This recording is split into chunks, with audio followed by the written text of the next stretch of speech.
Hello बच्चों, स्वागत है आप सभी का हमारे इस YouTube चैनल में। पिछले वीडियो में हम लोगों ने देखा था समीकरण निकाय का अद्वितीय हल कैसे ज्ञात करते हैं।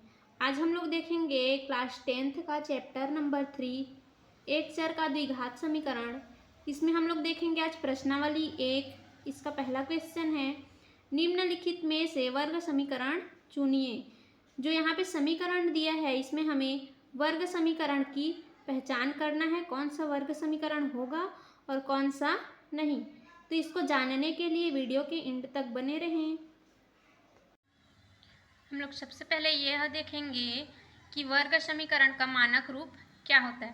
तो यहाँ पे लिखेंगे वर्ग समीकरण का मानक रूप, वर्ग समीकरण का मानक रूप क्या होता है। हम लोग का वर्ग समीकरण का मानक रूप a x का स्क्वायर प्लस b x प्लस सी इक्वल टू 0, यह वर्ग समीकरण का मानक रूप है। और वर्ग समीकरण होने के लिए क्या क्या शर्त रहता है उसको भी देख लेते हैं। अब वर्ग समीकरण होने की शर्त, जो हम लोग का समीकरण रहेगा उसका अंतिम घात 2 होना चाहिए। तो लिखेंगे पहला क्या होगा, अंतिम घात कितना होना चाहिए, 2 होना चाहिए। और दूसरा क्या होना चाहिए, जो a रहेगा a does not equal to 0, a का मान 0 के बराबर नहीं होना चाहिए। और तीसरा क्या होता है, जो x का स्क्वायर और x रहता है इसमें वर्गमूल नहीं होना चाहिए। वर्गमूल मतलब रूट नहीं होना चाहिए, नहीं होना चाहिए। तो आइए देखते हैं इसमें हम लोग पहला क्वेश्चन क्या है हम लोग का, x का square plus 3x minus 2 equal to 0। अब यहाँ पे देखते हैं हम लोग, यह समीकरण हम लोग के मानक रूप के जैसे ही है, ax का square plus bx plus c के जैसे ही है। और देखते हैं हम लोग इसका अंतिम घात कितना है, हम लोग का 2 है। और जो x का स्क्वायर और x है इसमें वर्गमूल नहीं है, तो यह समीकरण हम लोग का वर्ग समीकरण कहलाएगा। तो लिखेंगे x का स्क्वायर प्लस 3x माइनस 2 एक वर्ग समीकरण है। अब इसी में हम लोग का दूसरा नंबर का क्या क्वेश्चन है, x का square plus 1/x equal to 1। इसको हम लोग ऐसे भी लिख सकते हैं, इसके डिवाइड में कितना है 1, तो इसका यहाँ गुणा करेंगे, इसका यहाँ और इसका यहाँ। तो ये हम लोग का हो जाएगा x का cube plus 1/x equal to 1। और इसको हम लोग ऐसे भी लिख सकते हैं, इस x को इस साइड पक्षांतर करेंगे तो x का cube plus 1 equal to x। अब हम लोग देखते हैं यह हम लोग का मानक समीकरण के रूप में प्राप्त नहीं हो रहा है और इसका अंतिम घात कितना है 3 है, तो यह एक वर्ग समीकरण नहीं होगा। इसी में हम लोग का तीसरा नंबर कितना दिया है, 9x का square minus 100x minus 20 equal to 0। यह वर्ग समीकरण के मानक रूप के जैसे ही है और इसका अंतिम घात कितना है हम लोग का 2। और जो a है a does not equal to 0 है। और हम लोग का जो x का स्क्वायर और x है यह वर्गमूल नहीं है, तो लिखेंगे यहाँ पे 9x का स्क्वायर माइनस 100x माइनस 20 एक वर्ग समीकरण है। इसी में ना हम लोग का चौथा नंबर का क्वेश्चन क्या है, x का square minus 3√x plus 2 equal to 0।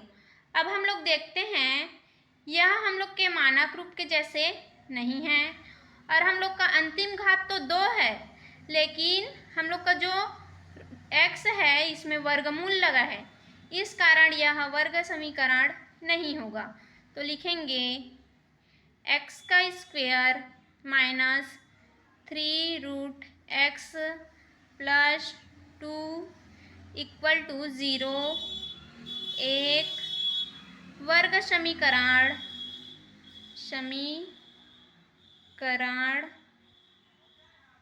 नहीं होगा। क्यों नहीं होगा? जो हम लोग का रूट है यह वर्गमूल में दिया है, और हम लोग का शर्त क्या बोलता है, जो x का स्क्वायर और x है यह वर्गमूल नहीं होना चाहिए, इस कारण यह वर्ग समीकरण नहीं है। इसमें हम लोग का अगला नंबर का क्वेश्चन दिया है x minus 2/x equal to -1। तो इसको हम लोग सॉल्व करेंगे तो कितना हो जाएगा, इसके डिवाइड में कितना है 1, x और 1 का एलसीएम कितना हो जाएगा हम लोग का x। अब देखते हैं 1 के टेबल में x कितने बार में आएगा, x बार में, तो x का इंटू x से करेंगे तो ये हो जाएगा हम लोग का x का स्क्वायर माइनस x के टेबल में x कितने टाइम्स आता है 1 टाइम्स, तो 1 इंटू 2 करेंगे तो 2 इक्वल टू कितना है -x। अब यहाँ से क्या करेंगे हम लोग, इस x को इस साइड पक्षांतर करेंगे तो कितना बचेगा, x का square minus 2 equal to -x का स्क्वायर हो जाएगा। अब इस x का स्क्वायर को इस साइड पक्षांतर करेंगे तो x का स्क्वायर प्लस x का square minus 2 equal to 0। x का स्क्वायर और x का स्क्वायर हम लोग का हो जाएगा 2x का स्क्वायर माइनस 2 इक्वल टू 0। अब यहाँ पे हम लोग देखेंगे हम लोग का समीकरण का अधिकतम घात कितना है 2 है, और x का स्क्वायर में वर्गमूल नहीं है, इसलिए यह एक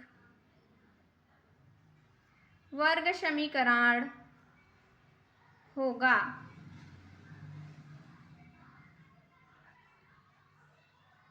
इसमें अब हम लोग अगला नंबर का क्वेश्चन देखेंगे।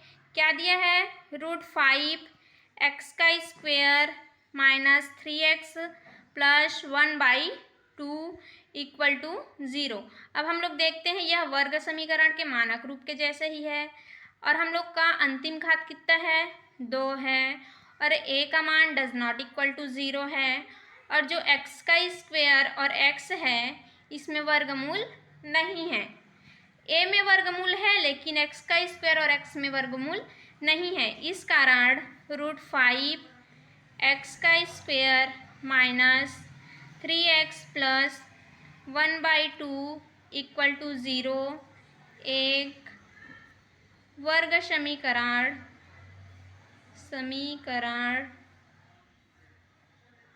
होगा। इसमें अगला नंबर का क्वेश्चन दिया हम लोग का x का square minus 10x equal to 0। इसका अंतिम घात कितना है 2 है, और इसके x का स्क्वायर और x में वर्गमूल नहीं है, और a does not equal to 0 है, इस कारण हम लोग का x का square minus 10x equal to 0 एक वर्ग समीकरण होगा। इसमें अगला देखते हैं क्या दिया है हम लोग का x plus y equal to 10। अब यहाँ पे हम लोग देखते हैं कि यहाँ पे 2 चर है, एक x है और एक y है, तो हमेशा वर्ग समीकरण में एक ही चर होना चाहिए, या तो x होना चाहिए या y होना चाहिए या और कुछ होना चाहिए, 2 चर नहीं होना चाहिए, तो यह हम लोग का वर्ग समीकरण नहीं होगा। x plus y equal to 10 एक वर्ग समीकरण नहीं होगा। क्यों नहीं होगा, क्योंकि यहाँ पे 2 चर दिया है। तो आज के लिए इतना ही दोस्तों, अगर वीडियो पसंद आया होगा तो लाइक सब्सक्राइब ज़रूर करें। धन्यवाद।